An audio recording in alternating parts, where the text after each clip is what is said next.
Dynamic prince Prajwal Devaraj ಅಂತ ಹೆಸರಿದೆ ಬಿಟ್ರೆ 25, 30, 40 ವರ್ಷದಿಂದ ಕೆಲಸ ಮಾಡಿರೋ ಶ್ರೀಧರ್ ಸರ್ ಹೆಸರಿಲ್ಲ, ಮಿತ್ರ ಸರ್ ಹೆಸರಿಲ್ಲ, ರಾಜ್ ಶೆಟ್ಟರ್ ಹೆಸರಿಲ್ಲ, ಪೇಮೆಂಟ್ ಸೆಟ್ಲ್ ಆಗಿಲ್ಲ ಅನ್ನೋ ಇಶ್ಯೂ ಇದೆ. ಪ್ರಜ್ವಲ್ ಅವ್ರಿಗೆ 1,25,00,000 ಮಾತಾಡಿದ್ವಿ, 1 crore ಕೊಟ್ಟಿದ್ದೀವಿ, ಇನ್ನೂ 25 lakhs ಬ್ಯಾಲೆನ್ಸ್ ಇದೆ. ನನ್ನ ಎಲ್ಲ ಮೆಸೇಜ್ಗಳಿಗೂ ಎಲ್ಲ ಫೋನ್ಗಳಿಗೂ ಅವ್ರದ್ದು ರೆಸ್ಪಾಂಡ್ ಮಾಡ್ತಾ ಇಲ್ಲ. ನಿನ್ನೆ ರಾತ್ರಿವರೆಗೂ ಬರ್ತೀವಿ ಅಂತ ಹೇಳಿದ್ರು. ಅವರ ಅಭಿಮಾನಿಗಳು ಒಂದು 100 ಜನ ಬರ್ತಾರೆ ಅಂತಲೂ ಇನ್ಫಾರ್ಮ್ ಮಾಡಿದ್ರು. ಅವ್ರುಗಳಿಗೆ ಪಾಸು ಅವ್ರುಗಳು ಬರೋದಕ್ಕೆ ವ್ಯವಸ್ಥೆನೂ ಆಗಿತ್ತು. ಆಮೇಲೆ ಇಲ್ಲಿ ಬಂದಿರೋರು ಅಭಿಮಾನಿಗಳು ಅಂತ ಯಾರ್ಯಾರು ಹೇಳ್ತಾ ಇದ್ದಾರಲ್ಲ ಅವರೆಲ್ಲರೂ ನನಗೂ ಗೊತ್ತಿರೋ ಹುಡುಗರೆ, ನನ್ನ ಸ್ನೇಹಿತರು. ನಮ್ಮ ಅಭಿ ಅಂತ ಎಲ್ಲೋ ಹುಡುಗ ಮಾತಾಡ್ತಿದ್ನಲ್ಲ, ಅವನು ಪ್ರಜ್ವಲ್ ಅವ್ರ ಅಸಿಸ್ಟೆಂಟು. ಆಮೇಲೆ ಇನ್ನೊಬ್ರು ನಮ್ಮ ದೇವು, ಇವರೆಲ್ಲ ನಮ್ಮ ಆತ್ಮೀಯ ಹುಡುಗರೆ, ಪ್ರಜ್ವಲ್ ಅವ್ರ ಜೊತೆಗೇ ಇರೋದು ಇವರು. ಸೊ ಅವ್ರಿಗೆ ಯಾಕೆ ಸಡನ್ನಾಗಿ ಬರಬಾರ್ದು ಅಂತ ಡಿಸೈಡ್ ಮಾಡಿದ್ರು ಅಂತ ನಂಗೆ ಪ್ರಾಮಾಣಿಕವಾಗಿ ಗೊತ್ತಿಲ್ಲ.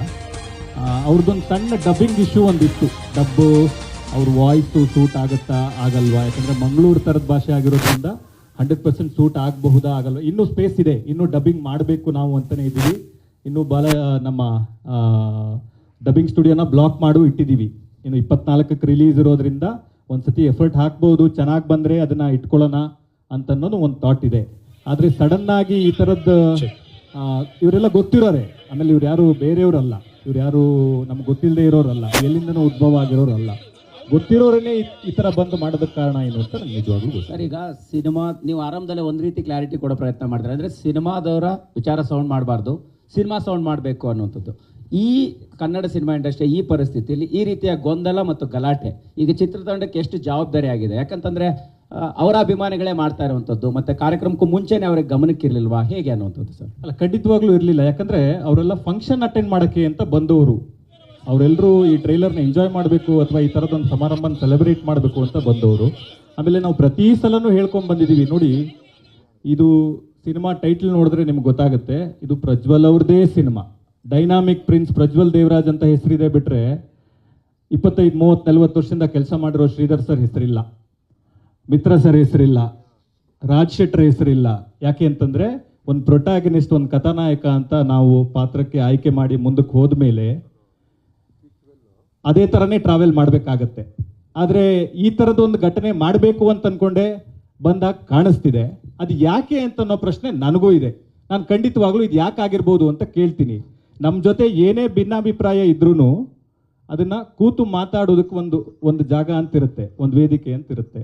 ಒಂದು ಸಮಾರಂಭಕ್ಕೆ ಬಂದು ಯಾಕೆ ಹಿಂಗೆ ಮಾಡ್ತಿದ್ದೀರಾ, ಅಭಿಮಾನಿಗಳ ಕಾಳಜಿ ನಮಗೂ ಅರ್ಥ ಆಗುತ್ತೆ. ನಾನು ಫಸ್ಟ್ ಸಿನಿಮಾ ಅಂಬರೀಷ್ ಅವ್ರ ಜೊತೆ ಮಾಡಿರೋದು, ನಾನು ಫಸ್ಟ್ ಸಿನಿಮಾ ಡೈರೆಕ್ಟ್ ಮಾಡಿದ್ದು ಅಂಬರೀಷ್ ಅವರು, ಸುದೀಪ್ ಸರ್ ಪ್ರೊಡ್ಯೂಸ್ ಮಾಡಿದ್ರು. ಸುದೀಪ್ ಸರ್ ಜೊತೆ ನಾನೊಂದು 10 ವರ್ಷ ಅಸೋಸಿಯೇಟ್ ಡೈರೆಕ್ಟರ್ ಆಗಿ, ಅಸಿಸ್ಟೆಂಟ್ ಡೈರೆಕ್ಟರ್ ಆಗಿ ಕೆಲಸ ಮಾಡಿದ್ದೀನಿ. ಇಲ್ಲಿರುವ ಪ್ರತಿ ಮೀಡಿಯಾದವರು, ಪ್ರತಿ ಮಾಧ್ಯಮ ಮಿತ್ರರು, ಪ್ರತಿ ಟೆಕ್ನಿಷಿಯನ್ಸ್ ಯಾರಿದ್ದಾರೆ ನನಗೆ 1 to 1 ಪರಿಚಯ ಇದ್ದಾರೆ. ನೀವೆಲ್ಲರೂ ನನ್ನ ಸಹಾಯಕ ನಿರ್ದೇಶಕನಿಂದ ನಿರ್ದೇಶಕನಾಗೋವರೆಗೂ, ಅಂಬೇನಿಂಗ್ ವಯಸ್ಸಾಯಿತು ಮಾಡೋವರೆಗೂ ನನ್ನ ನೋಡಿದ್ದೀರಾ. ಆದರೆ ಈ ಥರದ ಘಟನೆ ನಾನು ಎಲ್ಲೂ ನೋಡಿಲ್ಲ. ಪೇಮೆಂಟ್ ಸೆಟ್ಲ್ ಆಗಿಲ್ಲ ಅನ್ನೋ ಇಶ್ಯೂ ಇದೆ. ಪ್ರಜ್ವಲ್ ಅವ್ರಿಗೆ 1,25,00,000 ಮಾತಾಡಿದ್ವಿ, 1 crore ಕೊಟ್ಟಿದ್ದೀವಿ, ಇನ್ನೂ 25 lakhs ಬ್ಯಾಲೆನ್ಸ್ ಇದೆ. ಅದನ್ನ ಕೊಡ್ತೀವಿ ಅಂತ ಮಾತಾಡ್ಕೊಂಡಿದ್ದೀವಿ, ಅವರು ಸರಿ ಅಂತ ಒಪ್ಕೊಂಡಿದ್ದಾರೆ.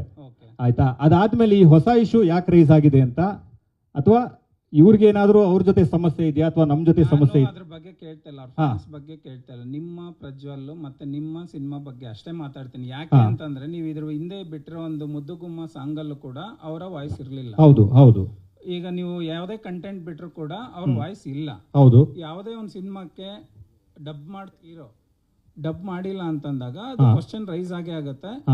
ಬರೀ ಅವ್ರ ಫ್ಯಾನ್ಸ್ ಅಲ್ಲ, ಆಡಿಯನ್ಸ್ಗೂ ಕೂಡ ಅವ್ರ ಪರ್ಟಿಕ್ಯುಲರ್ ಆರ್ಟಿಸ್ಟ್ ವಾಯ್ಸ್ ಇರಲೇಬೇಕಾಗುತ್ತೆ. ನಿಜ ನಿಜ. ಸೊ ಅದನ್ನ ನೀವು ಫುಲ್ಫಿಲ್ ಮಾಡೋದಕ್ಕೆ ಏನು ಪ್ಲಾನ್ ಮಾಡ್ಕೊಂಡಿದ್ದೀರಾ ಅದನ್ನ ಹೇಳಿ. ನಾವು ಈ ಟ್ರೈಲರ್ ಆದ್ಮೇಲೆ ಅವ್ರ ಹತ್ರ ಹೋಗಿ, ನಾವು ಆಲ್ರೆಡಿ ವಿಷಯ ಏನು ಹೇಳಿದ್ದೀನಿ ಅದನ್ನ ಕಮ್ಯುನಿಕೇಟ್ ಮಾಡಿ, ಟ್ರೈಲರ್ ಆದಮೇಲೆ ಅವ್ರ ಹತ್ರ ಹೋಗಿ ಡಬ್ ಮಾಡಿ ಉಳಿದಿರೋದು ಏನಿದೆ ನಾವು 4 ಗೋಡೆ ನಡುವೆ ಕೂತು ಮಾತಾಡಿ ಬಗೆಹರಿಸ್ಕೊಳ್ಳೋಣ ಅಂತ ಅವ್ರಿಗೆ ಮಾತಾಡಿದ್ದೀವಿ.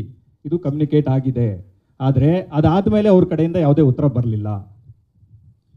ಈಗ ಇನ್ನೊಂದು ಹಿಂದೆ ಓಡಾಡ್ತಾ ಇರೋ ವಿಷಯ ಏನಂತ, ರಾಜ್ ಬಿ ಶೆಟ್ರು ಒಂದು ಹಂತ ಆದ್ಮೇಲೆ ಬಂದ್ರು, ಅದೇನಾದ್ರೂ ಅವ್ರಿಗೆ ಇರುಸ್ಮುರ್ಸ್ ಆಗಿದೆಯಾ? ಖಂಡಿತವಾಗ್ಲೂ ಇಲ್ವಲ್ಲ. ಅದು ಕಥೆಯಲ್ಲೇ ಮಹಾವೀರ ಅನ್ನುವ ಪಾತ್ರ ಇದೆ.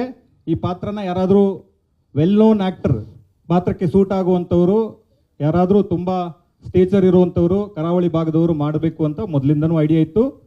ಅದು ಅವಾಗಲೂ ಇತ್ತು, ಇವಾಗಲೂ ಇದೆ. ನಮ್ಮ ಪುಣ್ಯಕ್ಕೆ ಅವ್ರು ಬಂದರು, ಒಪ್ಕೊಂಡು ಬಂದರು. ಸೊ ಅದರಲ್ಲೇನು ಕನ್ಫ್ಯೂಷನ್ ಇಲ್ವಲ್ಲ? ಈ ಕ್ವಶನ್ ಅವ್ರ ಎದುರಿಗೆ ಯಾಕೆ ಕೇಳ್ತೇನೆ ಇದು ಶುರುವಾದಾಗ ಪ್ರಜ್ವಲ್ ದೇವರಾಜ್ ಅನ್ನೋ ಸಿನಿಮಾ ಅಂತ ಅಷ್ಟೇ ಆಗಿದ್ರಿಂದ ಒಂದ್ ಹಂತ ಆದ್ಮೇಲೆ ಅವ್ರು ಬಂದಿದ್ರಿಂದ ಆ ತರ ಏನಾದ್ರು ಇರ್ಸ್ಮೂರ್ಸ್ ಆಯ್ತಾ? ಖಂಡಿತವಾಗ್ಲೂ ಇಲ್ಲ. ಇರ್ಸ್ಮೂರ್ಸ್ ಆಗುವಂತದ್ದು ಟ್ರೈಲರ್ಲಾಗ್ಲಿ ಇಡೀ ಕಥೆಯಲ್ಲಾಗ್ಲಿ ಏನೂ ಇಲ್ಲ. ಇದು ಇರ್ಸುಮುರ್ಸು ಆಗುವಂತ ಪ್ರಶ್ನೆ ಇದ್ರಲ್ಲಿ ಬರಲ್ಲ. ನೀವು ಅವ್ರಿಗೆ ಮುಂಚೆನೆ ಹೇಳಿದ್ರ ಇವ್ರು ಇದಾರೆ ಅಂತ ಆರ್ಟಿಸ್ಟ್? ಬೇರೆ ಯಾರು ಬೇಕಾದ್ರೂ ಬರ್ಬೋದು ಅಂತ ಹೇಳಿದ್ರು. ಯಾವ ದೊಡ್ಡ ಕಲಾವಿದರು ಬೇಕಾದ್ರೂ ಈ ಪಾತ್ರನ ಮಾಡಬಹುದು ಅಂತ ಮುಂಚೆನೆ ಅವ್ರಿಗೆ ಅಪ್ಡೇಟ್ ಮಾಡಿದ್ವಿ. ಈ ಇವೆಂಟ್ ಮುಂಚೆ ಒಂದು ಹೆಚ್ಚು ಕಡಿಮೆ 1.5-2 ತಿಂಗಳಿಂದ ಅವ್ರನ್ನ ರೀಚ್ ಆಗಿ ಟ್ರೈ ಮಾಡ್ತಾ ಇದ್ದೀವಿ.